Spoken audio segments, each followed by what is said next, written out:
Assalamualaikum warahmatullahi wabarakatuh. Selamat siang, salam sejahtera. Pertama-tama saya ingin mengucapkan minal aizin wal faizin. Mohon maaf lahir batin karena kita masih momennya Lebaran. Jadi apabila ada salah-salah kata, kami mengucapkan mohon maaf yang sebesar-besarnya. Kemudian hari ini kita berkumpul kembali setelah Lebaran ya, setelah libur Lebaran, untuk mengikuti kuliah industri distribusi tenaga listrik bersama dosen industri dari PLN, Bapak Son Swargono, dan kebetulan beliau juga sudah hadir. Sebelum kita mulai, ada baiknya kita berdoa dulu sesuai dengan agama dan kepercayaan masing-masing. Lupa belum direkod. Recording in progress. Oke, berdoa dipersilahkan.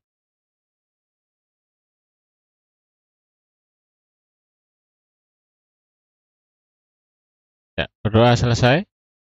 Bapak Son mungkin bisa langsung dimulai atau bagaimana? Sudah siap, nggih? Nah, insya Allah sudah siap.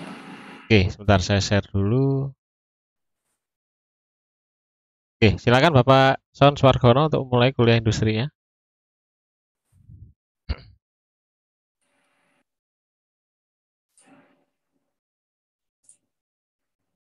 Oke, rekan-rekan, sebelum saya mulai, saya ingin ucapkan selamat hari raya minal aidin wal faizin, takabbulallahu.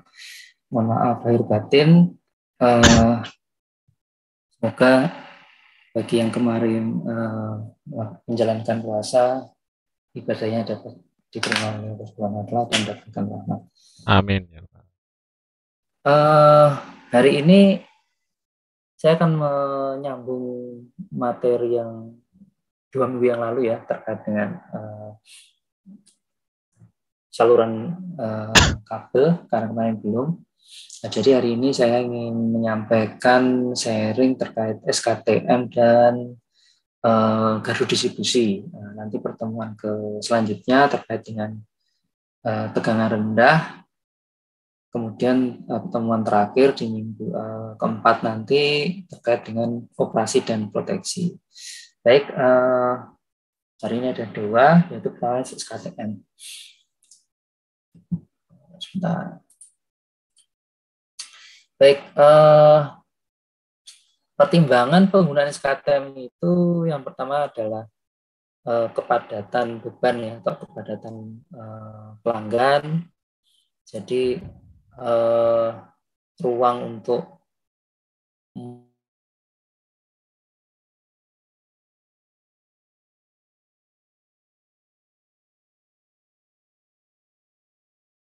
Disconnect. Lantai mungkin lebih dari 3. Kemudian kalau beban tinggi juga mengacu pada pemakaian listrik itu sendiri. Biasanya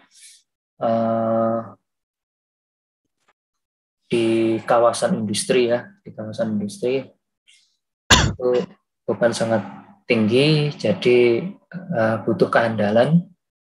Kemudian segi estetika yang tadi, kalau misalnya memakai SUTM itu kan terlihat ya penghantarnya, dan itu secara ini tidak menarik ya di kota, walaupun semua itu juga tergantung dari ini ya, plannya kota juga, plannya kota. Atau di Jepang ataupun di Amerika juga sebenarnya ada SUTM pun masih ada di daerah perkotaan.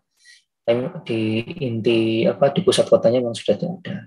Kemudian pelanggan kritis yang mengharapkan pelayanan yang sangat andal gitu. Jadi kalau dengan SKTM itu tingkat keandalan akan semakin tinggi. Kemudian permintaan khusus. Nah, permintaan khusus ini biasanya mandatori dari baik itu pelanggan TM dengan daya yang besar, ataupun memang ini permintaan khusus untuk melayani objek vital negara seperti istana negara, kemudian gedung MPR atau gedung kepala daerah tingkat 2 ya. Kemudian pertimbangan penggunaan SKTM juga kadang juga menyesuaikan konstruksi juga. Jadi kalau di sini ada kabel keluar dari pembangkit GI. Nah, di GI itu selalu eh, keluarnya itu selalu SKTM. Tidak pernah ada yang langsung ke SUTM. Nah, jadi mesti keluar dari kubel itu pasti dalam bentuk saluran kabel. Sama dengan tiga juga ini. Jadi ketika ada ini ya, antara perbatasan antara daerah kota dan daerah pinggiran itu pasti ada kabel di out dari SUTM turun ke gardu beton. Nah, ini memang harus menggunakan SUTM. Tiga, terkait dengan penyeberangan sungai atau jalur kereta api yang diharuskan khusus KA ini KRL itu harus di bawah karena ada instalasi listrik kalau di atas jalur kereta api. Untuk SKTM kalau di kalian itu ada ini ya 6 ya 6 jenis kabel. Secara konstruksi bisa dilihat di sini. Nah, memang kalau kualitas antar itu sebenarnya kan bagusnya CU ya tembaga, tapi mungkin sudah lama untuk PLN ini memakai aluminium dengan pertimbangan satu biaya lebih murah dan ketiga menghilangkan potensi hilang karena kalau tembaga ini sering diambil oleh oknum-oknum ya digali gitu. Pak Son, mohon maaf ini slide-nya belum jalan atau Belum jalan ya Pak? belum. Oh, salah share mungkin aku ya. Sebentar Pak. Nah, share-nya mungkin masih ini ya. Sebentar Pak. Share ya. Oh iya Pak. Sorry. Sudah tampil Pak? Sudah Pak. Sudah, monggo Pak. Sorry. Jadi saya ulang lagi di konstruksi SKTM itu kita menggunakan 6 jenis kabel ya. Tricor atau dalam satu kabel itu ada tiga, di dalamnya ada tiga seperti gambar yang seperti ini. Nah ini contohnya menggunakan penghantarnya adalah aluminium. Kenapa aluminium? Tadi saya sampaikan satu lebih murah, yang kedua menghindari potensi hilang karena kalau CU ini kalau dikiloin mahal ya. Jadi PLN itu mulai berapa itu sudah semua kabel itu memakai aluminium karena itu tadi sering dipotong dan diambil oleh oknum-oknum. Memang secara kualitas hantar memang turun ya dibandingkan dengan CU. Kemudian jenis kabel ini disesuaikan dengan metode yang akan kita gunakan, apakah itu tanam saja atau melalui ducting, terowongan, atau HDD. Jadi kalau yang tanam itu pasti di kabelnya itu ada perisainya, galvanis double strip nomor di nomor 9. Tapi di prakteknya kita hampir semua memakai perisai demi keamanan. Kami lanjut. Nah ini konstruksi SKTM awal. Ini adalah konstruksi kabel naik ya. Jadi kabelnya dari SKTM-nya itu yang naik dari bawah ini. Baru kemudian dia dikupas ini ya. Soalnya ini kan ada 3 ya. Dalam satu kabel pas masuklah ke masing-masing ke terminal kabel sesuai dengan pasanya. Kemudian untuk SKTM ini disarankan untuk kehandalan adalah maksimal 8 kms. 8 kms itu berarti 8 dalam 80 meter itu ada 3 kabel. Ada 3 kabel. Kenapa kok 8? Salah satunya juga untuk kemudahan saat kami inspeksi atau pemeliharaan. Jadi ketika panjang SKTM ketika gangguan itu kita akan mendeteksinya akan semakin lama. karena kita harus karena deteksi kita menginjek sekian volt, dan kita harus mendengarkan di titik mana itu potensi atau titik gangguannya. Nah, ini jenis ini tadi ya konstruksinya ya. Pertama adalah tanam langsung, kemudian melalui saluran pipa, terowongan, ducting, dan terakhir yang terbaru itu HDD atau horizontal directional drilling. Nah, paling gampang memang yang tanam langsung ya. Jadi hanya digali kemudian dengan kedalaman 1 meter ditutup. Sedangkan pipa ini harus kabel harus dimasukkan ke pipa dahulu. Nah, ini cukup lama karena memasukkan pipa ini yang lama ya. Kemudian terowongan ini yang bangun terowongannya saja. Ini membutuhkan ruang galian yang lebih ini ya, lebih luas.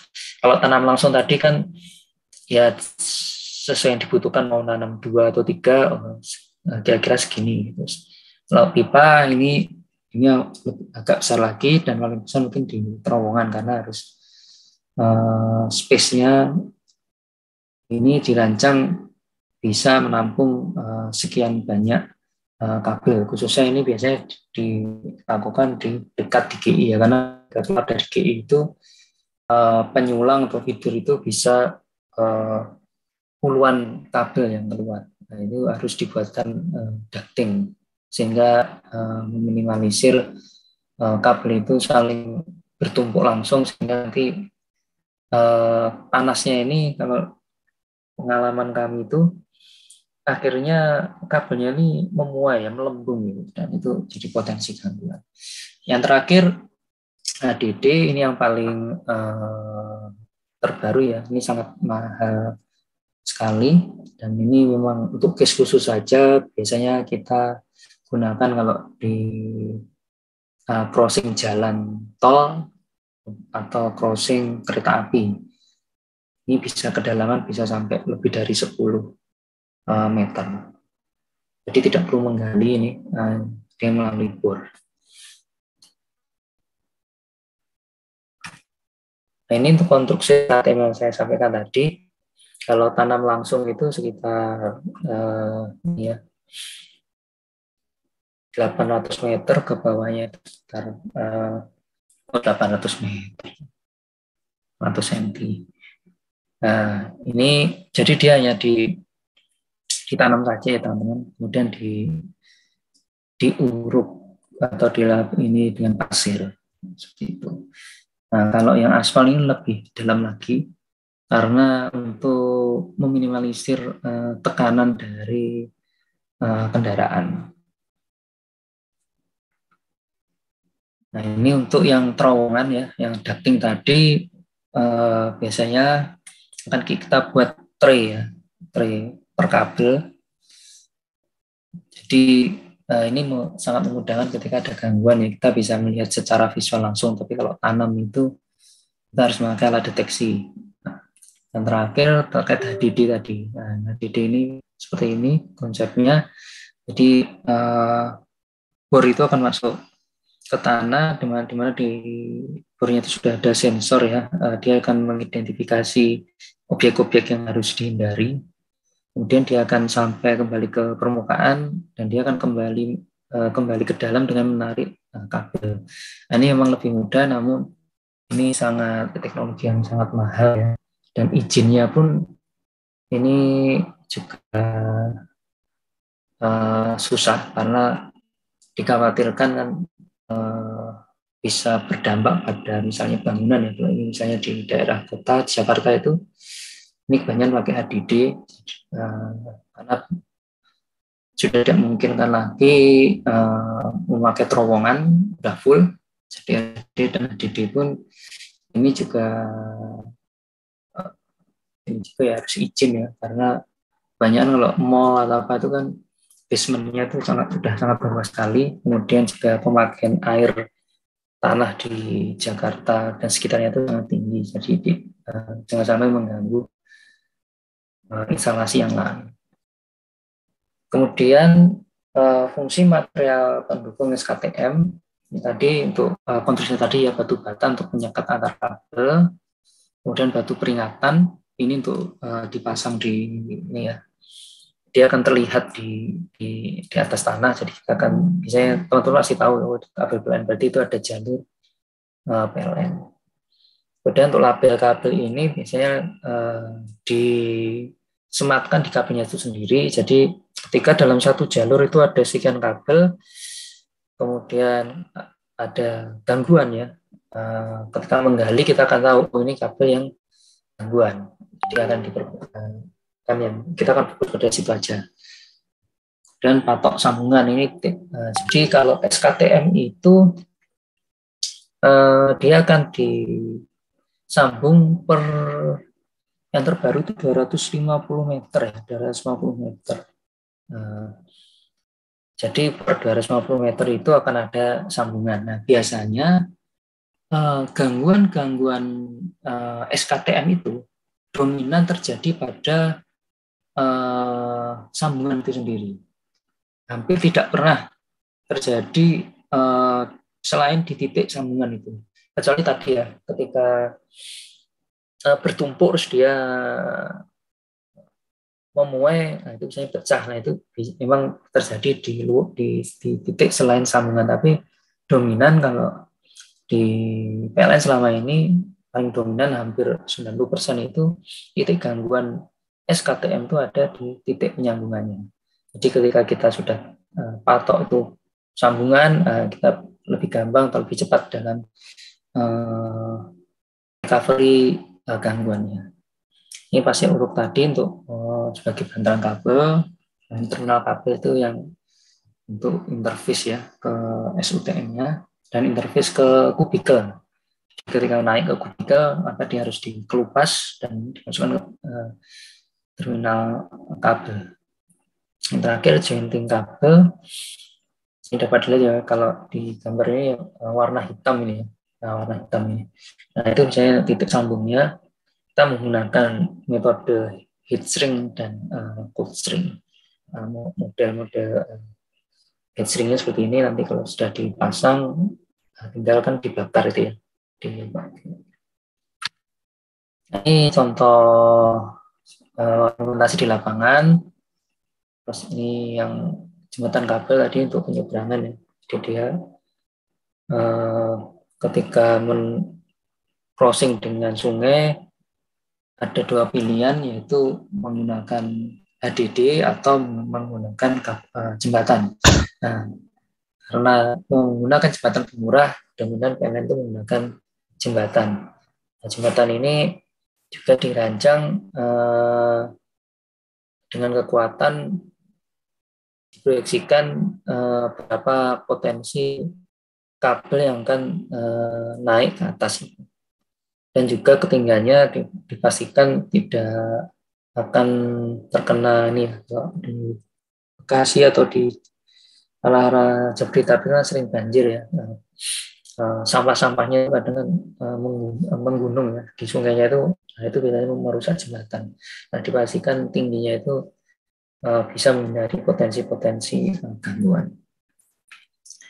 Mungkin untuk SKTM secara materi hanya ini tekankan karena memang tidak ini ya, konstruksinya enggak sebanyak SUTM. Kalau SUTM itu dia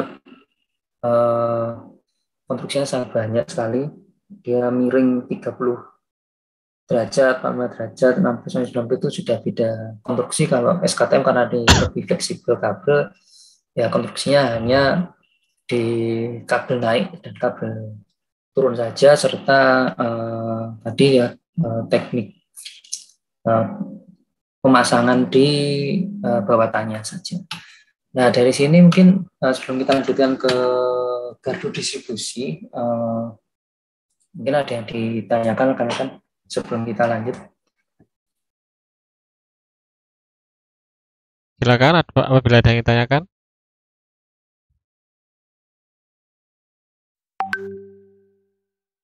Kalau HDD itu masih teknologi baru, Pak ya? dipakai di Indonesia atau memang sudah sebelumnya sudah sering digunakan juga? Sebenarnya sejak tahun 2000 eh, 2010 itu sudah ada Pak Mai. Cuman ya itu tadi biayanya itu dia hampir 5 kali dari eh, metode biasa. Metode Oke. biasa tuh. Dan itu ngitungnya dia itu per kabel ya, per kabel. Kalau misalnya eh, tanam langsung tuh kan sekali gali itu kan bisa ini ya, bisa Bisa memasukkan sekian scan kabel gitu Pak ya? sekian kabel. Nah, Ya. kalau HDD itu eh, terakhir saya gunain itu tahun 2019, 18, 19 itu dia masih ini per kabel. Nah, itu tambah besar lagi ini ya biayanya. Ya, ya, ya. Ada spesifikasi khusus nggak Pak? Maksudnya yang bisa dipakai HDD itu harus tanahnya yang tipe apa atau apa nanti kedalaman berapa? Nggak boleh ada bangunan atau apa gitu. Ada nggak Pak? Biasanya sih kalau kemarin dia bisa sampai ini ya kedalaman 15 meter. Intinya sebenarnya dia pengen ini aja Pak. Nah, ya apa namanya? Memastikan konstruksi apa namanya instalasi bangunan di atasnya. Jadi kalau misalnya kemarin itu contohnya dia harus crossing di bawah jembatan gitu kan, jembatan layang. Nah, dia memastikan kedalaman dari pondasi jembatan itu berapa meter. Dia pengen dia Oh akan ya, titik-titiknya tahu dulu gitu. Nah, ya, seperti ya, ya. itu. Nah, semakin kalau kereta api itu semakin banyak jalurnya itu dia akan semakin semakin dalam dan semakin jauh rentang dia apa namanya start start dan end-nya itu kan. Ya, ya, ya. Tapi secara teknologi bornya ini dia sudah memiliki sensor ini Pak. Jadi ada ini ya visualisasi oh ini ada Kak objek nanti yang dulu harus Kak, dihindari seperti itu. nanti dulu ayah aja Jadi yang dia masukin. bisa ke kanan, bisa Karena kiri harus atau dilap tisu lebih dulu ke ini. ke bawah lagi gitu. Nah, memang resikonya eh, semakin panjang atau semakin dalam itu kabel yang dibutuhkan semakin eh, banyak ya gitu. Beda kalau tanam langsung itu kan kita sudah bisa memperkirakan oh jarak ke situ ke sini dengan belokan sekian, oh berarti hanya butuh 1 kilo gitu. Nah kalau Ya, ya. itu agak sulit aja, gitu Pak. Oke, oke. Terima kasih Pak Son. Mungkin ada yang tanyakan lagi?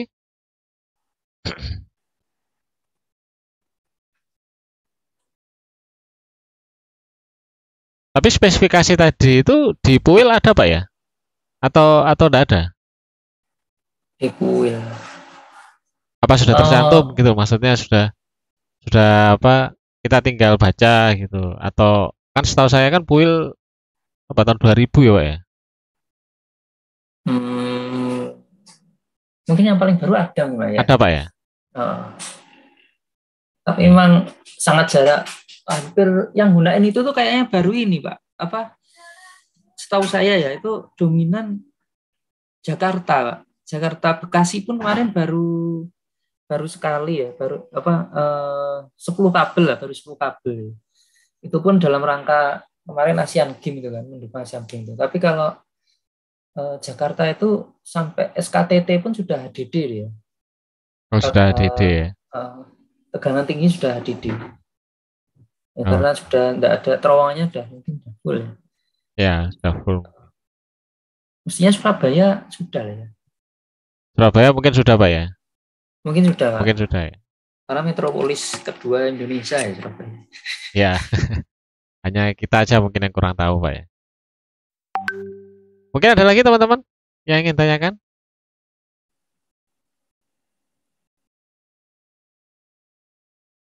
Belum ada mungkin saya Belum lanjutkan dulu ada? Pak. Oke. Oke, Monggo Pak Son dilanjut aja enggak apa-apa.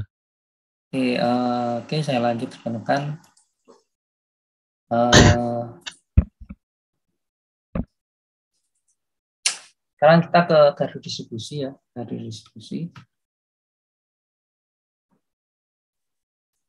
Oke, mungkin secara teman-teman masih sudah mempelajari gardu distribusi itu seperti apa. Kalau di PLN mungkin saya jelaskan sedikit. Di dalam gardu distribusi itu selain trafo ada peralatan hubung bagi tegangan menengah, kemudian peralatan hubung bagi tegangan rendah.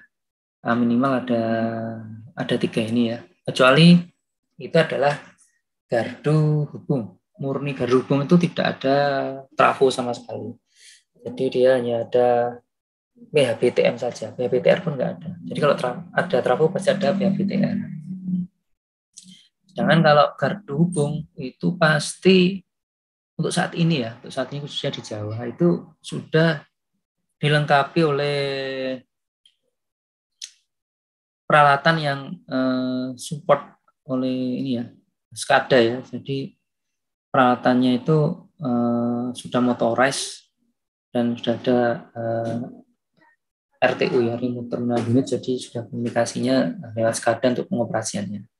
Kalau untuk gardu distribusi belum tentu, belum semuanya. Apalagi kalau itu gardu distribusi yang diinstalasi SUTM. Ya, pakai Kalau itu. diinstalasi Hati-hati. SKTM kemungkinan sudah ya, karena memang masih didahulukan. Tapi kalau SUTM hampir sebagian besar itu belum terkoneksi secara SCADA. Mungkin baru tapi itu berapa saja ya. Di paling itu kalau dia di pelanggan khusus saja. Jadi kita sudah bisa telemetering, sudah membaca meter secara online. Ini kalau misalnya untuk gardu distribusi pelanggan umum, khususnya SUTM dominan belum dilengkapi oleh yang support SCADA. Secara ini gardu distribusi dibagi 3 ya. Jadi memasangnya pasang luar dalam untuk portal, gardu cantol, dan untuk dalam beton dan kios. Ini kalau portal cantol itu pasti SUTM, kalau beton kios itu pasti SKTM. Kemudian konstruksinya ini beton, ini berupa bangunan sedangkan di tiang saja, sedangkan kios ini dia galvanis ya. Kemudian jenis penggunaan itu umum, biasanya untuk pelanggan-pelanggan umum, dan khusus ini untuk pelanggan yang memerlukan perhatian khusus oleh PLN, biasanya untuk bisnis, industri, ataupun pemerintah. Berikut adalah konstruksi gardu portal ya. Kalau gardu portal itu bedanya dengan cantol adalah kalau portal itu 2 tiang. Biasanya kalau dulu batasnya portal dan tiang itu adalah trafonya ya. KVA-nya kalau masih di rentang 25 KVA sampai 150 itu cantol, di atasnya itu portal sampai 400. Nah, namun di perkembangan saat ini 100 pun sudah memakai portal karena produk trafo saat ini itu menggunakan belitannya itu sudah tidak menggunakan belitan CU ya.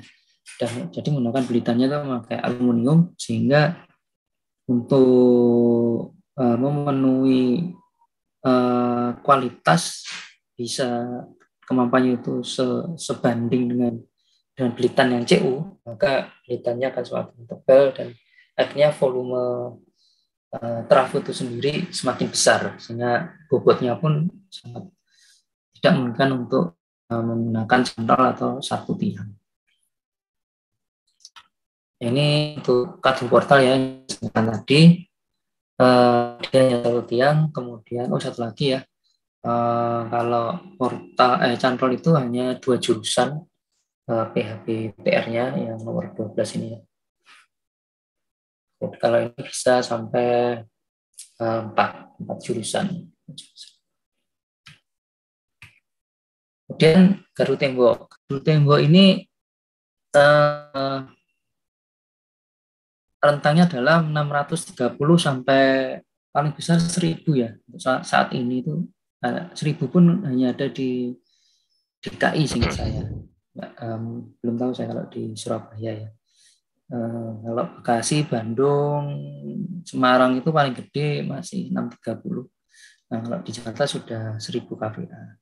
Ini fungsi gardu untuk satu trafo ya. Jadi kalau gardu tembok bisa sampai 3 trafo.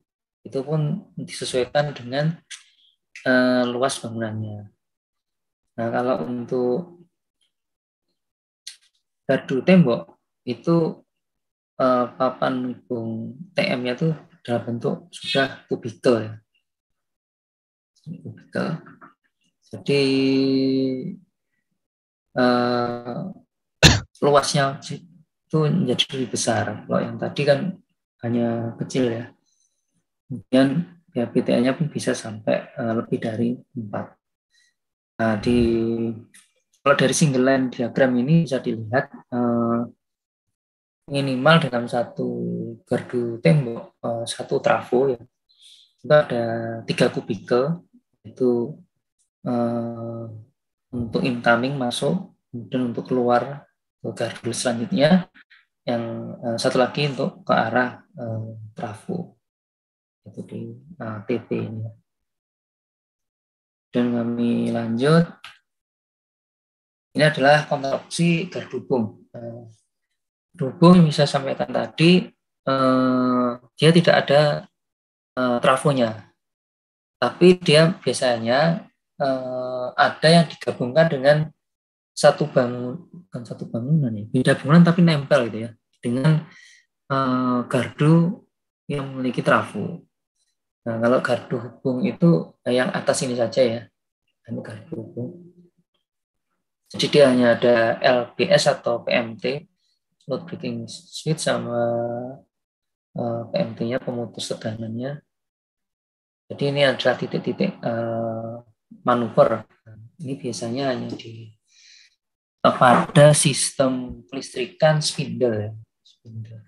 Sehingga ketika ada satu ruas penyulang gangguan, maka ruas lain bisa langsung supply. Sehingga durasi gangguan atau durasi recovery-nya tidak lama. Dan kami lanjut, ini konstruksi kios ya. Konstruksi kios ini biasanya digunakan untuk daerah perkotaan yang sudah padat, di mana membangun gardu tembok itu sudah tidak memungkinkan ya. Lahan itu mahal, kemudian memang sudah tidak ada lahan. Nah, kita menggunakan gardu kios atau biasanya juga gardu kompak. Jadi dibangun seperti ini. Nah, trafonya di atas, kemudian kubikel dan PHB TR-nya itu ada di bawah. Nah, ini pun orang nggak bisa masuk ya. Nah, memang sangat kecil sekali. Tapi dengan metode ini kita bisa menaruh atau membangun gardu lebih banyak. Hanya saja mungkin trafonya tidak bisa sebesar ini ya, sebesar yang kalau kita pakai tembok, karena kekuatan kios ini tidak dikhawatirkan tidak kuat jika menggunakan trafo 630 atau 1000 kVA. Dan ini sama dengan gardu kompak ya. Kalau kompak itu hanya saja dia tidak bertingkat saja sebenarnya. Kalau yang tadi itu bersusun, ini tidak. Dan terakhir mungkin gardu bergerak ya. Gardu bergerak ini gardu yang dikhususkan untuk percepatan recovery sementara ya. Jadi misalnya daerah terkena gangguan dengan trafo pengganti belum siap gitu ya, atau material cadang trafo tidak ada, Sambil nunggu maka akan dinyalakan menggunakan gardu bergerak. Nah, ini memang ini adalah sementara saja, tapi misalnya ada yang satu ini ya, satu diintegrasikan dengan satu mobil, ada yang dia bentuknya ditarik saja, jadi bisa ditinggal. Kalau ini gambar ini dia memakai ini ya, satu kesatuan dengan truknya. Mungkin itu rekan-rekan sebelum kita lanjut ke komponen gardu distribusi, ada yang ditanyakan sebelumnya?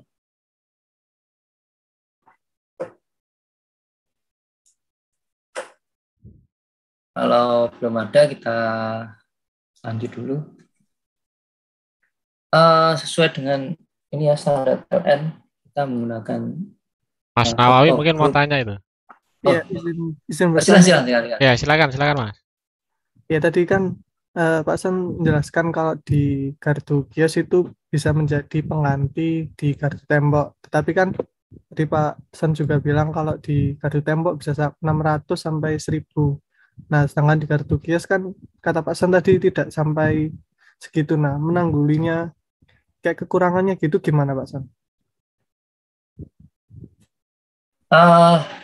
Baik, Mas Nawawi. Jadi kalau cara untuk menanggulanginya pasti kita akan membangun ini ya, dua gardu kios ya, kios dengan mungkin berdekatan dengan jaraknya ya. Memang gini Mas Nawawi, kalau ada metode beberapa negara itu ya yang dia memakai gardu itu kecil-kecil tapi jumlahnya banyak. Ada yang gede satu untuk luas pelayanan yang besar. Nah, ini masing-masing memang ada kelebihannya ya. Nah, kalau untuk konstruksi di Indonesia ya, khususnya di Jawa Barat, Jakarta itu memakai model yang dia pakai gardu dengan trafo gede untuk area pelayanan, misalnya satu ini ya, satu RW gitu. Nah, itu memang enaknya ya instalasinya satu gitu ya. Melihatnya satu. Nah, tapi ketika padam itu pasti dia banyak sekali. Banyak sekali kan. Kalau padam gangguan tuh sangat banyak, meluas sekali. Nah, beda dengan kalau konstruksi model ini ya, yang di Jawa Tengah itu hampir sama yang di Korea, kemudian di Amerika sama Jepang itu dia memakai trafo itu pakai ini kecil-kecil. Jadi cuman 50 kVA, jadi berapa jarak tiang itu ada trafo lagi. Nah, itu kelebihannya adalah kalau gangguan ya skupnya kecil aja gitu. Jadi kalau dari kinerja itu pasti lebih bagusan pakai yang kecil itu. Hanya saja semua itu kan kembali ke konstruksi listrikan awal itu seperti apa. Jadi menyesuaikannya dari situ. Nah, kalau tadi pertanyaannya seperti Mas Nawawi tadi, kalau misalnya kurang pasti kita akan membangun satu lagi gardu kios ini yang berdekatan. Nah, kita biasanya kalau tidak meminimalisir mengeluarkan biaya ini ya, apa namanya, pembelian tanah ya, kecuali memang sudah mentok. Biasanya kita akan koordinasi dengan ini ya, pengurus lingkungan, kita minta titik atau lahan untuk pembangunan. Biasanya di fasilitas umum kita baru bisa bangun, atau misalnya dekat masjid gitu ya. Nah, paling seperti itu Mas Nawawi selama ini. Kalau misalnya mentok itu kalau di Jakarta sampai ini gardu kiosnya ini dibikin saling membelakangi itu ya. Jadi bisa diakses depan belakang. Jadi ada dua trafo di atas itu.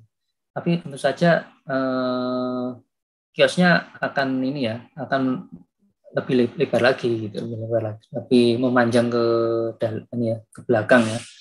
Atau ada case lagi itu ditumpuk lagi sampai tingkat 3 lantai, 3 atau 4 lantai.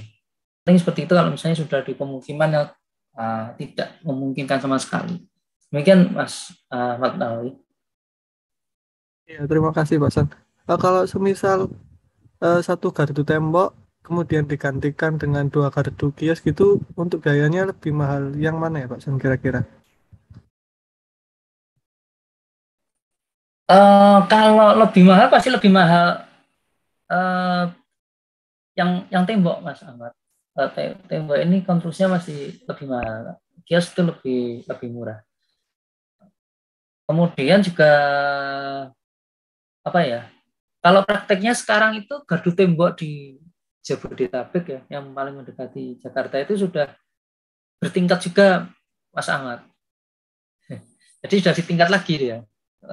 Kalau konstruksi dasar itu kan dia hanya 1 lantai ya. Nah, prakteknya itu sekarang sudah dibikin 2 sampai 3 lantai. Salah satunya ini untuk menghindari banjir. Kalau di Jakarta ini sering banjir ya.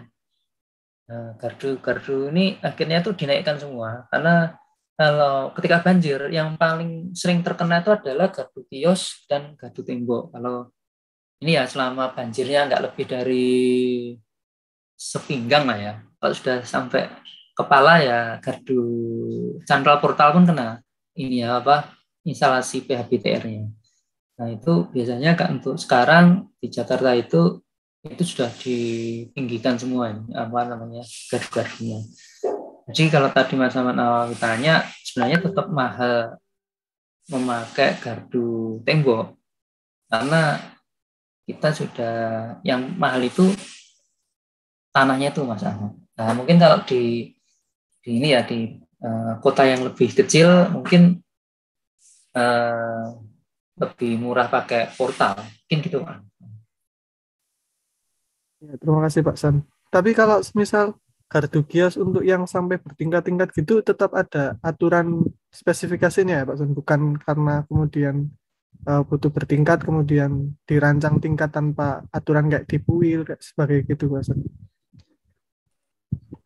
Iya sama. Jadi kalau kita sudah punya ini ya divisi litbang ya engineering itu, jadi ketika ini harus ditingkat itu otomatis kita akan lihat spek awalnya ya, spek awal dari penyangganya nih ya, tiang ini ya, dia sebenarnya kemampuan penopangnya berapa kilo gitu. Nah, dengan asumsi misalnya 2 masih bisa, masih mencukupi, maka tidak perlu perubahan. Tapi kalau misalnya harus berubah, makanya sebenarnya harus dibongkar total, Mas Ahmad. Seperti itu. Harus bongkar total diganti dengan yang baru atau di tambahan penopang. Tapi tentu saja kan walaupun penopangnya ditambahin, ini dasarnya lantai 1 lantai 2 itu kan tetap harus diganti juga gitu Mas. Gitu Mas. Ya, terima kasih Biasanya banyak Pak San. pengendaliannya ya nanti pas ini ya, pas kunjungan atau tes komisioning itu kita Apa, akan Nak? tes ini seberapa kuat kios ini Ya kan untuk enggak jadi. sekian Enggak ke sana trafo. tuh. Yang berarti kan trafonya nih. Kan enggak ke Ini sana gitu Mas kita. Ahmad. Ya. Ya, terima kasih Pak San. Kami. Baik, mungkin ada yang lain teman-teman. Jika belum ada,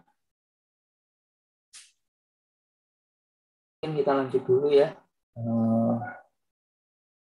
Izin tanya Pak Son. Oh iya, monggo. Kalau konstruksi yang gardu kios ini pengamanannya gimana Pak? Artinya kan mereka lebih tersebar ya, dalam artian bisa saya katakan dia lebih tersebar, kemudian juga bendanya atau wilayahnya itu kecil, tidak sebesar mungkin yang gardu tembok tadi. Nah itu pengamanannya gimana, Pak? Artinya apakah ya tinggal dikunci-kunci aja atau diserahkan kepada masyarakat di lingkungan situ? Pokoknya kalau ada apa-apa nanti lapor atau gimana, Pak? Kalau sama ini Pak, kita pakai ini Pak Mahi, apa namanya, kunci cyberlock ya. Jadi cyberlock ini hanya master kuncinya itu hanya dipegang oleh piket saja. Misalnya dalam satu shift itu hanya satu yang pegang kunci itu satu, dan itu jadi master di semua. Jadi nggak semua orang bisa buka. Paling Oh, kita menggunakan oke. cyberlock itu aja ya. Ya artinya kuncinya Pengamanannya pun itu. khusus gitu, Pak ya. Nggak semua artinya tinggal dicongkel gitu terus dibuka atau gimana itu nggak bisa, Pak ya. Artinya tetap ada pengamanan khusus. Ya tapi kalau yang pengamanan yang lebih biasanya khusus untuk gardu yang pelayanan khusus Pak Mahi. Kalau pelayanan khusus Ya, itu pelanggan-pelanggan khusus ya. itu mungkin kalau kita biasanya dilengkapi juga untuk ini ya, alarm ya, karena memang kebanyakan kalau gardu tembok itu kan sudah ada skadanya ya. Betul. Ya, Skadanya jadi ada, ketika dibuka itu pasti ada notifikasi ke ini, ke petugas ke kantor itu. dispatchernya ya. Betul betul. Itu pun itu tadi hanya pelanggan khusus saja, tapi kalau sifatnya umum itu sebatas cyberlock saja, tapi itu pun juga berapa juga ya, karena itu tadi Pak Mai, sejak PLN itu menggunakan trafo dengan belitan aluminium, itu sebenarnya tadi tingkat pencuriannya itu kecil ya, hampir nggak ada lah, hampir nggak ada. Kalau dulu tahun 2000, rentang 2000 awal saya masuk ya, 2007 sampai 2010 itu masih banyak trafo-trafo yang belitannya itu CU Dicuri. tembaga. Nah itu sering hilang memang. Ya. Jadi dibongkar, diambil belitannya. Nah, itu apa bisa bongkar padahal kan kondisi hidup ya mungkin itu ya trafonya. Apa emang kondisi ketika Nah, mati terus dia tahu ini trafonya tidak bertegangan. Terus masuk bongkar kan yang ngeri juga kita nah, ngelihatnya aja tegangan menengah itu aja nah udah itu. ngeri-ngeri sedap gitu kalau pas nyala. Jadi mungkin ini ya, karena dulu kan apa, teknologi komunikasi itu masih ini ya, masih nggak kayak gini, kayak sekarang ini ya. Ya, Dulu HP itu jarang lah nggak ya. inilah, jarang. Kemudian tingkat kesadaran pelanggan terhadap kualitas pelayanan itu kan ini ya masih rendah ya. Misalnya kalau kadang kan kalau orang desa, orang Anu kan padam itu kan Padam mana ya istilah, wis gitu ya. ya Pasrah istilah gitu gitu ya. kan. Nah itu, nah yang sering hilang itu kan mesti di pinggiran. Kalau di kota itu kan udah rewel ya. Oh Ya ya. padam bentar itu sudah rewel. Nah kalau di sana, ini pengalaman saya yang di ini ya, di Jawa Barat yang daerah Pamengpek itu case-nya adalah dia tuh kita nggak tahu kalau itu gangguan, karena seperti yang saya ceritakan ya, kalau gardu-gardu biasa itu apalagi yang instalasi di SUTM itu kan nggak ini ya, nggak sekadar support ya, Ya, ya. jadi dipadamin dari bawah itu nggak ada yang tahu selama nggak ada yang lapor. Kalau SKTM pasti ketahuan, SKTM itu Ya. ketahuan. Kalau SUTM itu enggak, karena itu tadi enggak ada RTU-nya, enggak ada apanya gitu. Kecuali kalau dia padam satu ini ya, satu ruas itu, satu percabangan banyak trafo itu ada kelihatan. Kalau satu trafo enggak ada. Jadi biasanya itu dulu ada warga datang gitu. Dia bilang, Pak sudah padam gitu. Oh, kapan Pak? Sudah berapa jam gitu kan kita nanya nih. Ini sudah 7 hari Pak. Loh, Pak 7 hari? Uh, Nah, kok 7 baru lapor hari. Pak? Ya biasanya 2 hari sudah nyala Pak. Ini 7 hari ya. Datanglah kita ke sana, Ternyata trafonya hilang. sudah hilang. Luar biasa. Trafonya ini apa? Luarnya masih ada, tapi dalamnya sudah nggak ada. Wih, Jadi beritanya sudah nggak ada. ngeri. Itu. Nah, itu Jadi memang memang kekurangannya. memang benar-benar ini ya mengandalkan adanya masyarakat sekitar ya. Kalau memang ada gangguan, lapor ke PLN gitu Pak ya. Betul, betul, betul. Nah, mungkin Kalau kalau sekarang kalau kalau ada boleh telepon, boleh ini ya, Pak, boleh cerita Pak, pengalamannya Pak Son selama ya di distribusi ini, rekornya berapa lama Pak? Maksudnya untuk tahu kalau tadi kan 7 hari, kira-kira ada yang mungkin lebih dari 7 hari terus baru ketahuan atau gimana Pak? Berapa lama Pak rekornya? kalau selama ini sih ya 7 hari itu sih. Itu pun karena di ini aja Pak, daerah pedesaan ya, Pedesaan ya. dekat pantai itu. Tapi kalau yang di kota itu gangguan itu pas nggak lebih dari ini ya, nggak lebih dari 24 24 24 jam jam ya. lah, kecuali ada case khusus tuh. Tapi kalau misalnya itu nggak sampai 24 jam gitu. Kalau hanya ganti trafo tidak ada masalah. Nah, kecuali saya pernah case yang di demo itu ya, itu 3 hari 3 malam itu nggak selesai. Itu gangguan kabel. Jadi gangguan kabel itu crossingnya itu di jalan raya. Crossing di jalan raya. Oh. Jadi gangguannya itu ada 2 titik. Di pangkal, ya keluaran setelah keluar GI. Yang kedua itu dia gangguannya di titik keluarannya setelah gardu hubung. Nah, jadi terisolasi kan itu. Ya. Nggak bisa disuplai kemana-mana. Nah, apesnya lagi itu titik gangguannya itu di jalan raya Jakarta Bekasi. Nah, itu nggak diizinkan sama ini, sama PU-nya. DLAJ ya. DLAJ ya. Karena kalau itu digali, kemacetannya akan tinggi itu. Karena kan jalur raya ya. Terus gimana itu Pak Nah, mengatasinya? akhirnya itu solusinya harus menggelar kabel lagi baru. Oh, jadi di paralel dulu istilahnya Pak ya? Ini Atau Pak, gimana? Ganti jalur nanam atau kabel baru. nanam kabel baru? Nah, artinya Nanam jalur kabel baru baru. gitu. Betul jalur baru. Karena pasti titik gangguannya itu, wah di sini ini harus digali kan di tengah pada saat itu. Dan itu jalannya kebetulan bukan jalan aspal, beton. Oh. Nah itu 3 hari 2 malam lah itu. Kan di demo masuk detik itu. Nggak bisa. Cuman untungnya yang sebelah yang keluaran GH itu dia di jalur ini jalur biasa ya, jalur antar kampung. Nah itu masih bisa. Hanya saja karena bebannya sangat tinggi,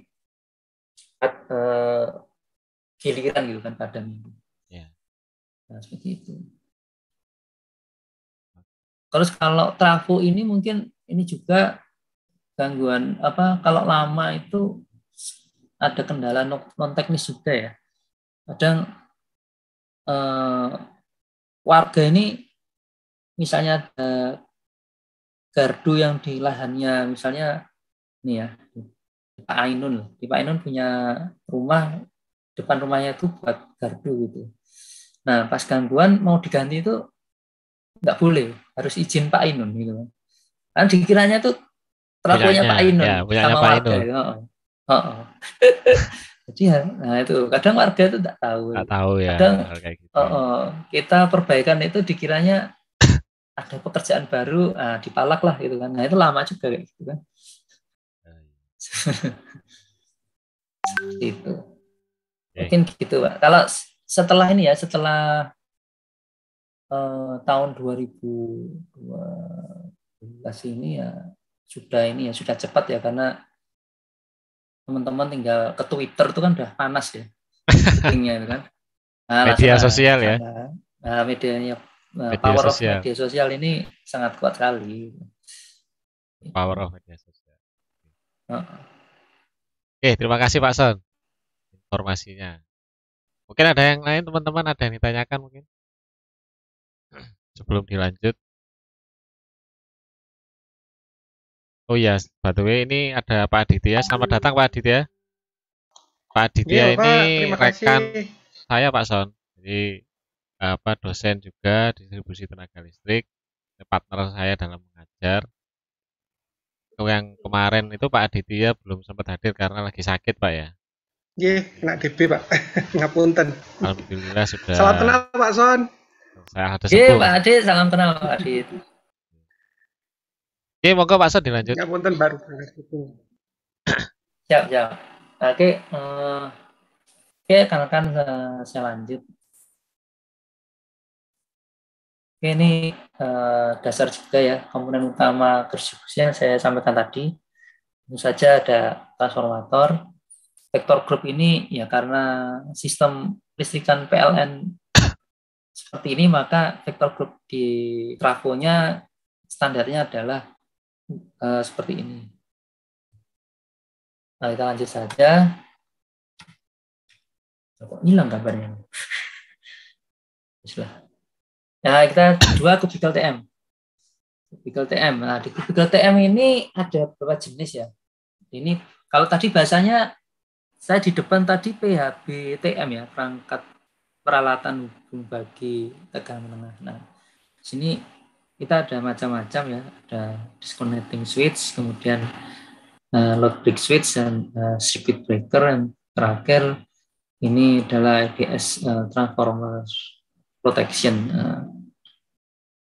Kalau ya ini bisa saya sampaikan untuk DS ini dioperasikannya itu dalam keadaan tidak berbeban, jadi harus padam dulu lah dia baru dioperasikan. Kalau LPS ini masih hulu masih bertegangan atau SKTM masih bertegangan, kita langsung bisa nih melepasnya itu. Sama dengannya circuit breaker ini juga ini ya memutus juga, ini juga bisa. Misalnya ini sudah dilengkapi dengan relay proteksi, nanti kita bahas di pertemuan selanjutnya. Ketika dia ada mendeteksi arus lebih, kemudian ini dia akan otomatis akan open. Nah, biasanya kalau untuk gardu ini ya tembok ya, gardu tembok dan gardu kios tadi, karena dia SKTM, dia sudah motorized, sudah ada motornya, geraknya ada motorized, support untuk ini SCADA. Jadi dispatcher akan bisa memantau secara telemetering, telecontrolling, itu dia bisa langsung dari pusat kendali ya. Kalau ini tadi yang saya sampaikan, kalau gangguan di gardu yang instalasi SKTM, pasti dispatcher itu pasti tahu. Nah, ini hilang gitu kan. Nah, tapi kalau yang SUTM tuh nggak tahu gitu. Harus ada laporan gitu. Kecuali kalau padamnya banyak, kok bebannya turun, nah, ketahuan dia. Tapi kalau SKTM itu dispatcher itu sudah mengetahui. Kita lanjut. Nah, ini gambaran ya teman-teman kalau kita masuk ke gardu. Jadi yang saya sampaikan tadi, ini gardu. Ini kabel tadi ya. Kabel tadi itu naik ke kubikel ini. Kubikel mulai terminal kabel ini. Ini kubikel ini ya. Dari ini arahnya ya. Atau asalnya dari gardu hubung RTB, ini dari GIS Sumarekon penyulang Thanos, ini GI konsol baru penyulang Desi. Jadi dia akan kita akan tahu ini dari masuk dari penyulang mana, GI mana. Itu. Nah, ini dari 2 GI yang berbeda. Ini untuk pelanggan, biasanya untuk pelanggan kita yang gunakan pelanggan khusus ya. Jadi dia disuplai dari pick up-nya itu dari 2 GI yang berbeda. Kalau yang berapa kan dari 1 GI yang berbeda itu beda penyulang. Nah, kalau ini dari penyulang berbeda, dari GI berbeda. Ini biasanya untuk pelanggan atau instalasi bangunan yang memerlukan keandalan yang tinggi. Nah, untuk yang samping ini adalah ini GH ini. Jadi berderet-deret ini ya. Berderet-deret GH. Penyulangnya ini berderet, jadi seperti yang tadi di gambar konstruksi semua itu masuk ke sini, jadi kita bisa mengetahui beban-beban per penyulang dan beban mana yang siap untuk dimanuver ketika ada gangguan. Kemudian kita lanjut ke komponen ketiga adalah PHBTR. Nah, di sini ini gambarnya ya. Saya mencari ya yang menghadap ke sini tadi. Nah, yang menghadap ke sana. Nah, ini jadi keluar dari trafo, dia masuk ke PHBTR ini, baru nanti dia keluar dan ini naik ya. Naik ini ke TR ini, jaringan tegangan rendah. Nah, ini ada kemudian ada pengaman lebur. Pengaman lebur itu, nah ini yang di bawah ini, yang putih-putih ini. Ini semacam sekring lah ya. Nah, ini akan disesuaikan dengan beban perjurusannya. Misalnya ditentukan oleh nominal dari trafo itu. Nah, ini gambarnya. Ini kalau yang di atas ini instalasi SK SUTM ya, di luar. Kalau yang bawah ini yang di gardu tembok biasanya. Tapi jarang ya gardu tembok itu yang tertutup pun jarang. Kadang-kadang terbuka seperti ini aja. Nah, ini kan terbuka ya, nggak ada pintunya, apa namanya, induk semangnya. Banyak yang ada boxnya itu ada di SUTM. Nah, ini untuk menemukan ini hitungan dasar saja ini. Jadi kalau biar secara praktis cepat kita menggunakan itu pakai hitungan seperti ini. Jadi kita lihat nominalnya adalah kapasitas trafo dibagi akar 3 kali berapa volt, jadi 400, kita pakai 400 volt ya, 400 atau 380. Ini ketemu arus perjurusan, daya perjurusan nanti kita bagi jumlah jurusannya. Kalau jumlah jurusannya 4 kita bagi 4, kalau jumlahnya 2 kita bagi 2. Jadi nah dari hasil ini maka NH fuse-nya ini atau sekringnya itu kita kali 0,9. 0,9 itu titik, kalau menurut ini ya, ini titik aman dari sebuah pembebanan. Jadi kalau misalnya ada lonjakan itu masih ada spare 10% gitu. 10%. Enggak langsung putus gitu ya. Gunakan seperti itu.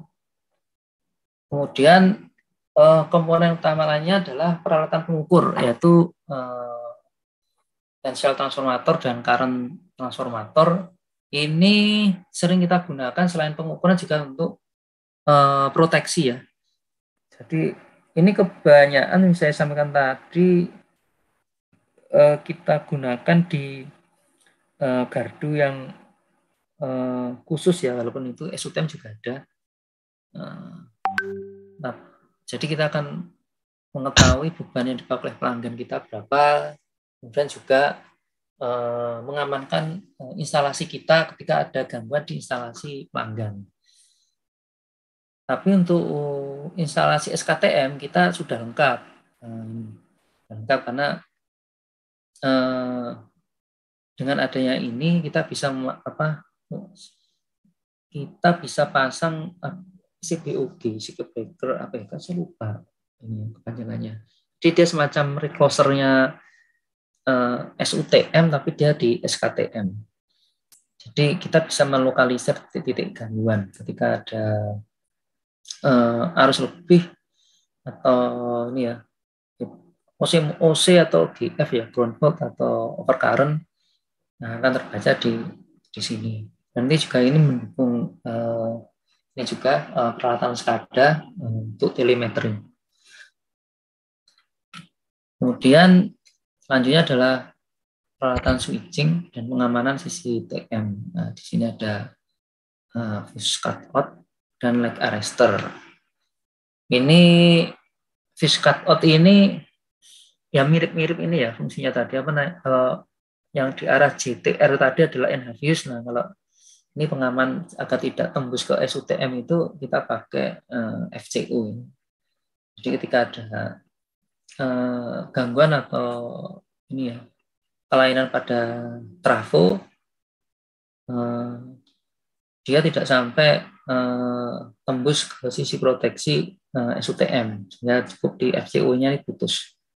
Sedangkan untuk light arrester ini lebih ke pengamanan karena ada surja petir, baik itu sambaran langsung maupun ini ya, tidak langsung ya, atau dari bawah itu. Nah, untuk pemasangan FCO saya lupa namanya gambarnya. Ada 2 ya, sebelum arrester dan setelah atau pada dengan arrester. Enggak, saya gambar di sini. Jadi kalau sebelum arrester itu FCO-nya akan terlebih dahulu putus ketika ada petir ya. Jadi gelombangnya tidak langsung ke trafo. Tapi kekurangannya adalah ketika putus, FCO putus itu otomatis yang ke trafo ini tersisa kurang dari 3 fasa kan, di bebannya pincang. Nah ini biasanya langsung di beberapa jurusan itu padam atau drop tegangan gitu ya, drop gitu, sepaneng gitu. Nah setelah yang selanjutnya adalah setelah paralel. Nah, paralel itu kelebihannya ketika ada sambaran petir, dia terreduce oleh arrester itu dan sisanya baru ke masuk ke trafo dengan ini ya, skala yang mungkin masih toleran.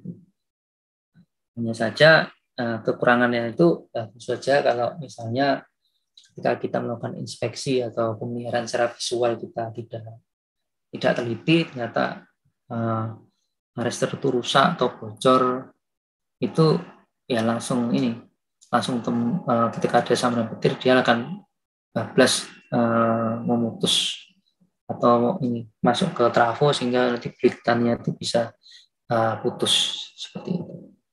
Ini untuk ini ya. Jadi di FCO itu ada fuse link. Nah ini bentuknya dia kayak seutas kabel gitu. Nah ini dimasukkan ke sini santoling gitu. Nah, biasanya kalau sama dengan NFVs tadi, kalau misalnya sering putus-putus itu kadang-kadang dipasang kawat saja itu kan. Jadi kalau ada arus ya enggak bakal putus. Nah, cuman akhirnya nanti tembusnya nanti gangguannya semakin ke GI itu. Nah, kalau ada FCO ini sudah sesuai dengan ukuran bebannya, ketika ada gangguan dia akan tidak sampai ke GI sehingga padamnya itu hanya sektoral saja. Diharapkan hanya di trafo itu atau di segmen percabangan itu saja. Nanti kita bahas di proteksi selanjutnya. Kemudian untuk area pelayanan gardu, nah ini tadi yang mungkin tanya ke Mas Ahmad tadi ya. Itu pertama terkait dengan batas geografis antara 2 gardu. Jadi semakin besar trafo, maka area pelayanannya itu semakin luas itu. Dan semakin kecil maka juga semakin kecil. Sama dengan nomor 1 terkait dengan kepadatan beban. Ini kalau ini mengacu ke GI ya. Ini juga sih tingkat kepadatan kebutuhan ya. Kalau misalnya di Bekasi itu dia untuk Bekasi saja dia itu GI-nya ada 20 gardu induk. Nah, tapi kalau di Aceh itu cuman se-Aceh itu satu provinsi cuman 6 gardu gitu. 6 gardu induk. Nah, seperti itu. Jadi dengan semakin sedikit GI, akhirnya gardu-gardu distribusi ini akan semakin semakin luasannya, tarikannya itu semakin jauh. Karena kerap bebannya jarang-jarang ya. Kan diharapkan kan trafo itu mendekati pusat beban ya. Ya, misalnya kalau Odessa ini banyak maka di gardu itu. Kalau misalnya beban desa sebelah itu pelanggannya atau pemakaian listriknya dikit, nah gardunya numpang di gardu desa sebelah lah, seperti itu.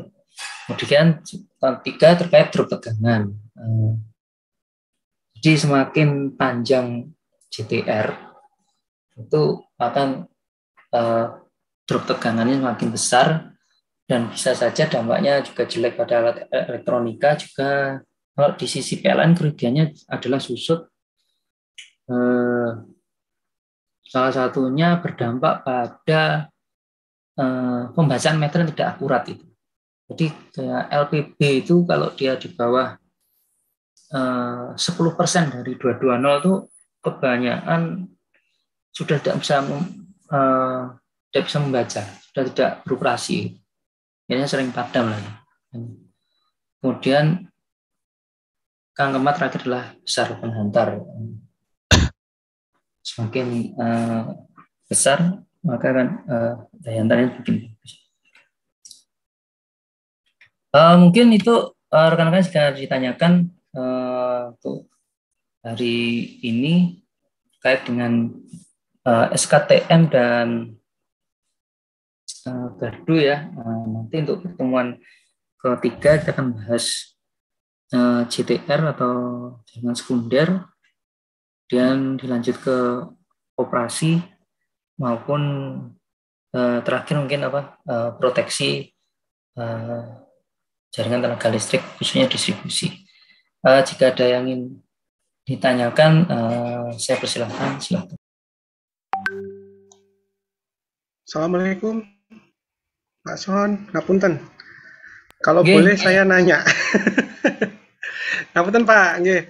Dulu saya juga pernah jadi instalator gitu Pak, nggih, di distribusi juga bergeraknya.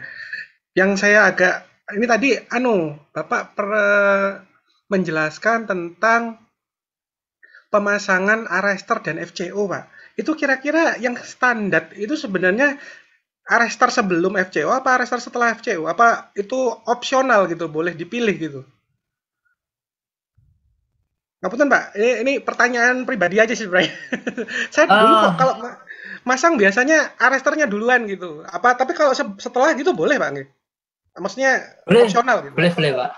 Boleh Pak. Emang dulu awal-awal itu mulai dipakai di tahun berapa ya Pak? Kalau nggak salah 2013 itu dianggap ini ya, salah satu breakthrough dulu itu, karena banyak gangguan trafo itu kan. Akhirnya dikaji lah itu. Terus kalau pakai di paralel kok turun gitu kan.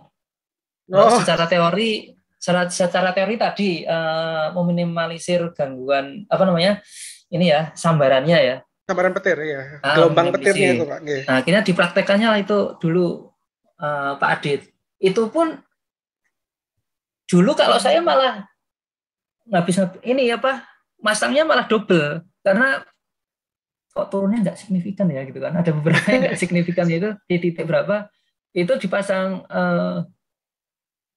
dua, jadi sebelum dan paralel. FCO-nya dipasang dua Pak. Iya. Sama dengan ini ketika proteksi ini Pak Adit GSV ya, sheet wire untuk sambaran ke SUTM itu dulu ada yang bilang kan harus di atas ini ya, jaringan SUTM-nya itu kan. Karena dengan sambaran petir itu akan menyambar yang paling tinggi gitu kan. Logikanya gitu. Nah, ternyata itu nggak bisa membendung ketika itu sambaran tidak langsung, yang sifatnya induksi dari bawah. Nah, akhirnya penangkalnya itu dibuat dua, atas dan bawah. Nah, arrestornya dipasang dua. Ini ground wire-nya, GSW-nya. Ground wire-nya. Sorry. Ground wire-nya, dipasang dua, atas dan bawah. Atas bawah.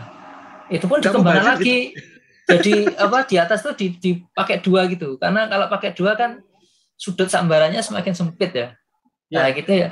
Kayak trial and error aja lah ya. Lagi baru tahu nih Pak saya.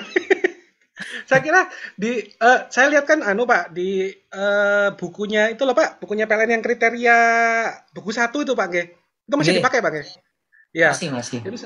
Nah itu saya lihat kok standarnya katanya dipasang paralel atau sebelum gitu. Ya saya manut buku aja. Saya nggak pernah masang soalnya. Maksudnya dalam arti saya kan bukan operator gitu Pak, jadi nggak Oke. tahu gitu. Masang pernah Pak, masang tok tapi nggak pernah tahu seperti apa cara kerjanya gitu. Iya, Pak. Berarti Jadi kalau dulu tergantung case-nya kayak gitu. situasional gitu berarti Pak ya. Sesuai situasi yang dibutuhkan aja gitu. Kira-kira Betul, di daerah tertentu bisa dipasang beda memang gitu Pak. Betul. Apalagi bisanya kita punya ini, Pak Adit apa? Peta sambaran petir itu kan. Oh. Atau di daerah-daerah tuh kabupaten-kabupaten biasanya punya. Nah, kita biasanya pedomannya pakai itu atau sekedar historical data ya. Oh, sini kan petir selalu gangguan. Gambar banyak. Ya. Gitu. Kalau paling gede itu kan Depok ya. Depok itu titik sambaran paling gede itu di Depok lah se-Indonesia itu. Nah, se-Indonesia itu Pak. Indonesia itu Depok itu. Kok kayak terkutuk gitu Pak ya? Satu Indonesia cuma di Depok yang paling banyak petirnya berarti. Iya, itu luar biasa itu pengawanan di sana, Pak. Aduh. Oh, tapi itu yang bawa peta pusat apa mungkin setiap daerah punya peta sendiri-sendiri gitu Pak? Biasanya BMKG daerah itu punya, Pak. Oh, BMKG Pak. Oh iya. Ya, minta ke BMKG berarti Pak. Iya, yang update itu. Jadi jadi kita konstruksi itu biasanya kan mengacu dari kondisi alam itu kan. Oh ya. Memang kadang-kadang beda Pak, konstruksinya Jawa Tengah, Jawa Timur, Jawa Barat itu beda-beda kadang-kadang. Nggak rata gitu loh, nggak sama semua gitu. Ada yang dibedakan biasanya. Ya, gara-gara dulu ini pengembangnya beda Pak Adit. Ya. Antara Jawa Barat, Jawa Tengah, Jawa Timur itu beda memang. Jadi konstruksinya beda bentuknya. Dulu zaman saya tuh dulu waktu kerja waktu ikut di sana itu masih zamannya Pak Sabarudin Pak di Waru itu. Sudah agak lama tapi sudah pensiun ya orang kalau nggak salah Pak Sabarudin itu. Dulu di ini Pak, saya kebanyakan di Surabaya Pak. Nggak ke luar-luar, nggak keluar-keluar ke sana-sana. Oke. Oke, matur nuwun Pak penjelasannya ilmu baru itu Pak. Mungkin teman-teman yang lain ada yang ditanyakan. Ini juga ilmu baru kayaknya untuk teman-teman yang lain ini Pak. Belum tahu. Ya. Baru Pak, saya juga baru tahu ini kok. Banyak informasi yang saya baru tahu. Oke. Saya kira standar, ternyata tiap daerah beda-beda gitu loh. Jadi konstruksinya bakal berbeda. Anda masang di Surabaya sama masang di Depok tadi bakal beda itu nanti bentuknya. Gitu loh. Standarnya pun nanti beda gitu. Jadi standar di kriteria sama standar kalau untuk pemasangan distribusi itu standarnya pakai apa ya Pak ya pegangannya? SPLN Pak ya?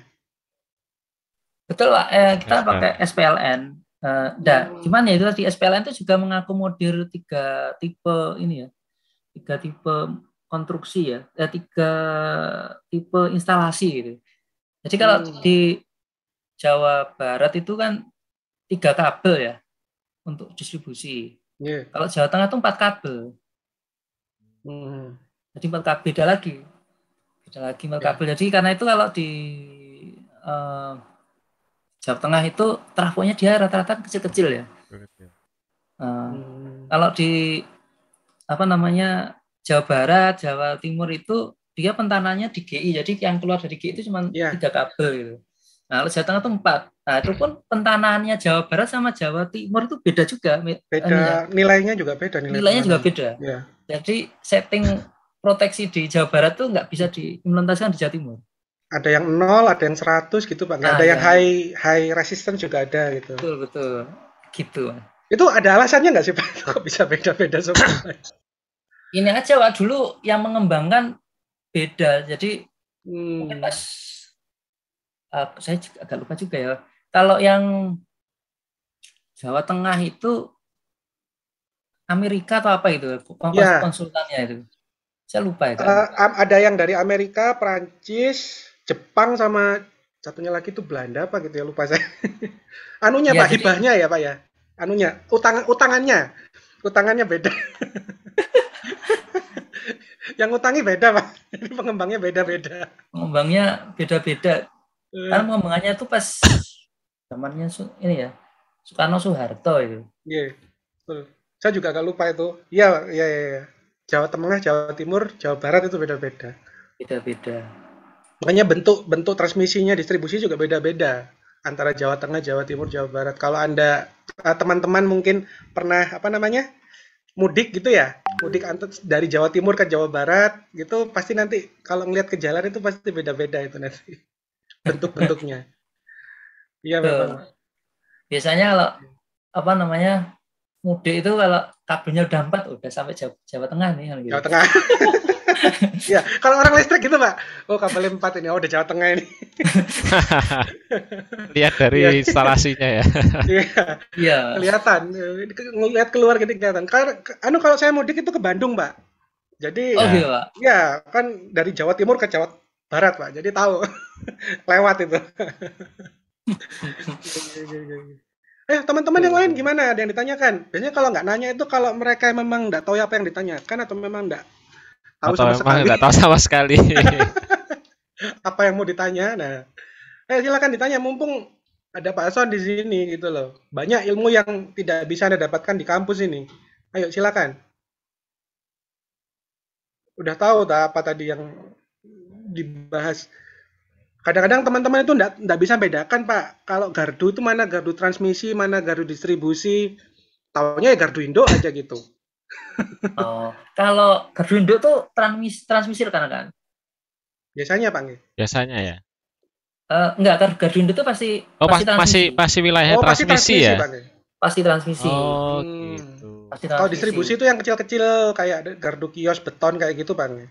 Betul. Kalau yang gardu induk tuh pasti transmisi. Dia apa?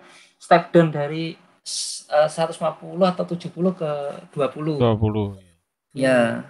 Tapi kalau yang gardu distribusi itu kan step down 20 ke 220 ya. 220. 320, 380. 380. Ya. Batasnya di batas tegangan itu sih, Pak Adit. Nggih.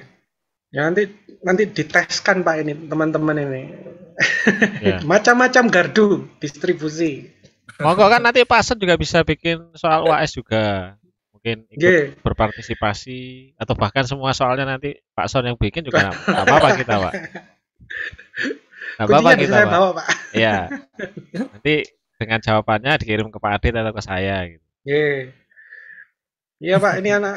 Soalnya memang ilmu seperti ini tuh enggak ada Pak di kampus. Nggak ada jarang. ya. Ya ini bedanya. Makanya kenapa kita dianjurkan untuk banyak-banyak kuliah industri itu karena ya kita kan D4 Pak ya. Apa terapan gitu Pak. Jadi apa yang ada di lapangan tuh belum tentu diajarkan di kampus. Nggih. Belum tentu dapat di kampus tuh anak-anaknya mendapatkan hal itu. Jadi kita disarankan untuk banyak-banyak mengundang dosen industri supaya ya seperti ini hal-hal yang ada di lapangan yang memang sudah pekerjaan sehari-hari dari Pak Son itu sudah langsung bisa disampaikan gitu. Nggih. Seperti itu. Dan ini keilmuan yang sering dipakai Pak gitu. Saya dulu di Ya. konstruksi Pak nggih. Juga ini dipakai sekali Pak saya di konstruksi. Apalagi kalau misalnya Anda masuk PLN lebih dipakai lagi gitu loh. Ophar misalnya. Dipakai lagi gitu loh. Jadi jangan kira ilmunya nggak akan kepakai gitu. Oh, sangat kepakai ini. Dan nyesel nanti pasti kalau di luar sana sertifikasi atau apa itu kan nggak diajarkan apa-apa Pak nggih. Sertifikasi itu. Langsung dites gitu loh. Jadi Anda kalau nggak ngerti apa-apa ya wes nggak untuk sertifikat gitu. Kejam sertifikasi itu. Jadi dipelajari dulu gitu. Oh, alhamdulillah Pak, ini di kampus ini kita sudah ada peralatan-peralatan distribusi, tapi ya nggak lengkap lah, nggak selengkap di PLN Pak. Itu juga dapat dari hibahnya PLN di ruang kubikel itu loh Pak Mahe. Ya. Ya, itu lumayan lengkap itu. Jadi ada jaringan sederhana gitu Pak ya, jaringan distribusi sederhana, ada LPS, ada peralatan top up aksesorisnya untuk gardu GTT itu ada. Lalu ada juga yang penyulang, itu juga ada. Incoming outgoing itu ada. PMT itu ada. Ya mungkin nanti teman-teman kalau sudah bisa diperkenalkan langsung ke lapangan, setelah ini mungkin nanti dibawa ke sana gitu. Tapi harus ngerti dulu gitu loh di sini. Ya, ya. Oke. Terima kasih banyak Pak Son. Monggo, silakan teman-teman yang lain. Ini kok Masih pada di. ada 10 menit Ayo. sebelum jam 12. Silakan apabila ada yang tanyakan. Monggo.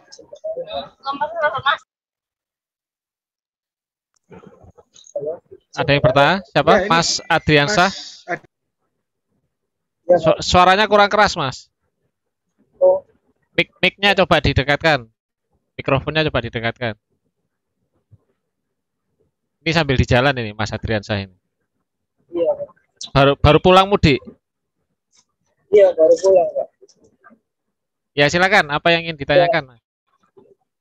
Izin bertanya mengenai cara kerja konstruksi single land yang kubikel itu, Pak.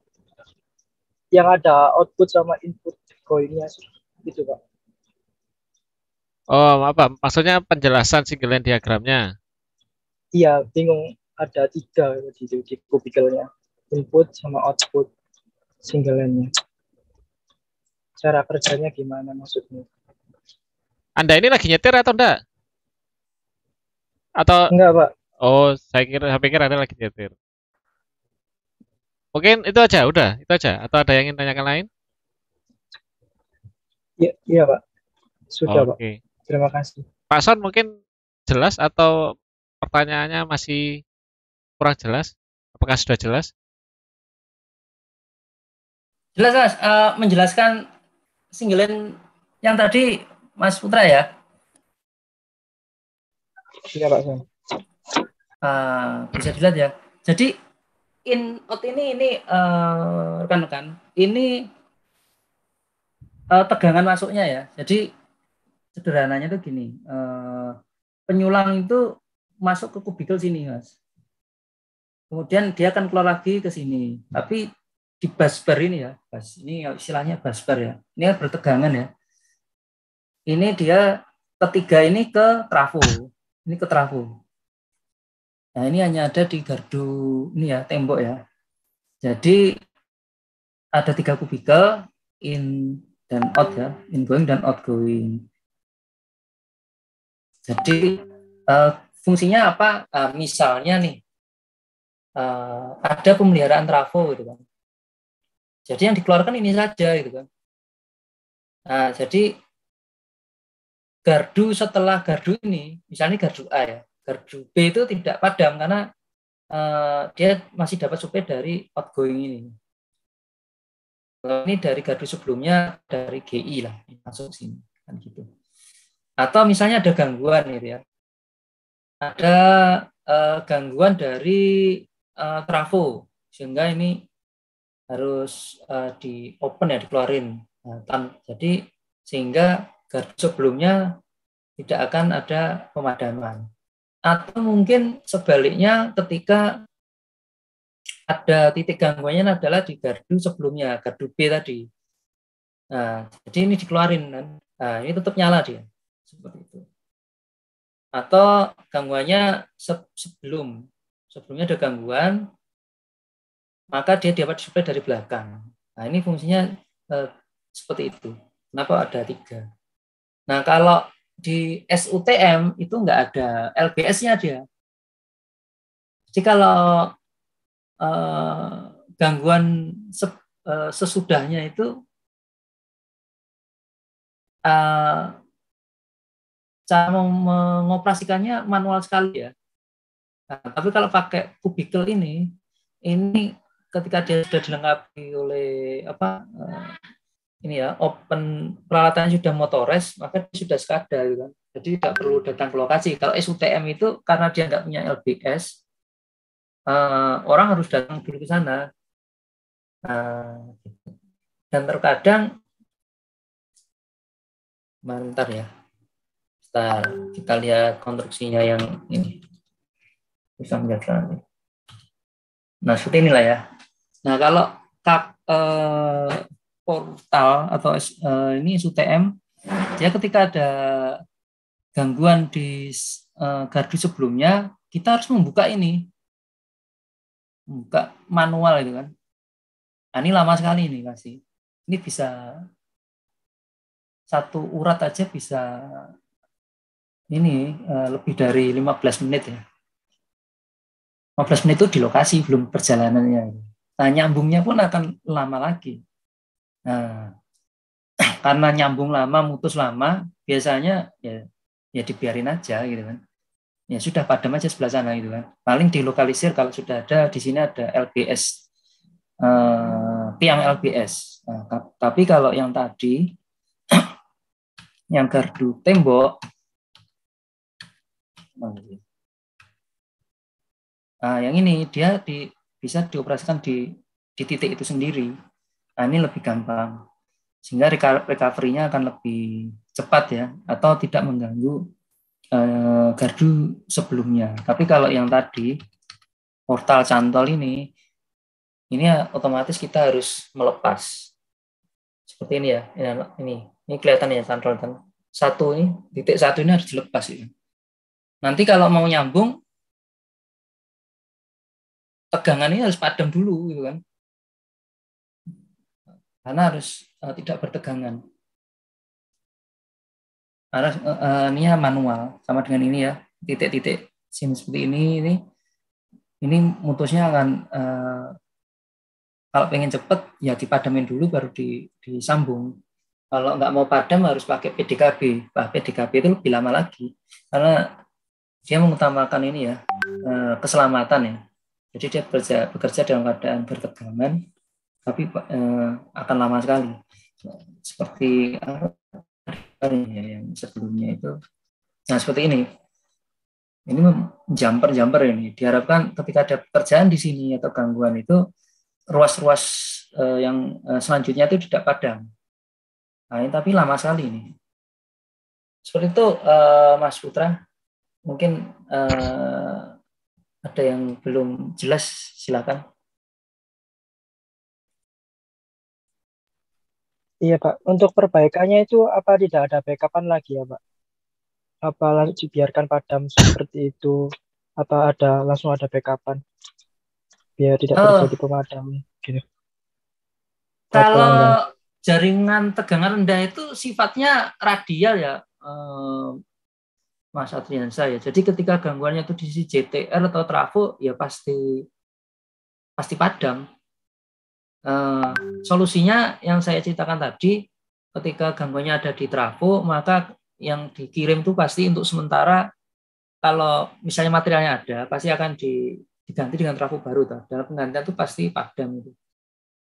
Tapi kalau misalnya material belum siap atau tidak ada, itu kita pakai gardu mobile tadi. Tapi tetap padam itu tadi kan. Padam untuk TR itu sifatnya pasti ini ya, radial ya, kecuali pelanggan khusus atau instalasi permintaan khusus. Contohnya itu kemarin komisi KPU ya, perhitungan suara itu dibuat disuplai 2 gardu. Jadi ketika gardu yang satu gangguan, otomatis yang masuk gardu selanjutnya secara pakai automatic change over switch itu ya. Tapi kalau pelanggan umum ya pasti kalau gangguannya di sisi JTR pasti padam. Nah, kalau SUTM ya tadi ya, apalagi kalau SUTM gitu. Nah, SUTM gangguan trafo sebelah sana bisa dipadamin dulu, baru instalasi itu dicopot-copot baru dia nyala. Nanti kalau misalnya trafonya sudah siap atau gardu mobil sudah siap, dipadam lagi nyambung gitu. Nah, beda dengan SKTM tadi yang LBS ini yang tadi ya. Nah, yang ini ketika mau ganti trafo yang rusak itu tidak perlu memadamkan penyulang lagi. Karena sudah ada ini ya, kubikel ingoing dan outgoing ini. Yang SUTM tadi harus dilepas ini, jointingnya harus tetap dilepas, harus padam dulu. Kalau ini tidak perlu. Nah, bedanya itu saja, Mas Putra. Baik, Pak. Terima kasih, Pak Son.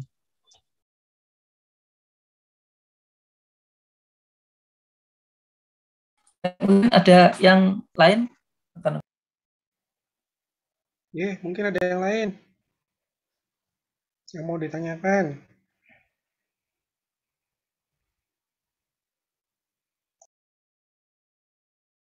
Waktunya 1 menit lagi Pak sampai jam 12. Mungkin bisa diakhiri aja ya Pak ya.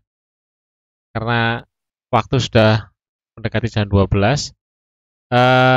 Materinya mungkin Pak Son bisa nanti share ke saya atau Pak Aditya nggih. Nanti bisa biar bisa saya share nanti ke teman-teman yang lain. Kemudian untuk videonya, materinya itu bisa nanti dilihat lagi di channel YouTube-nya D4 Rekayasa Listrik UNESA ya.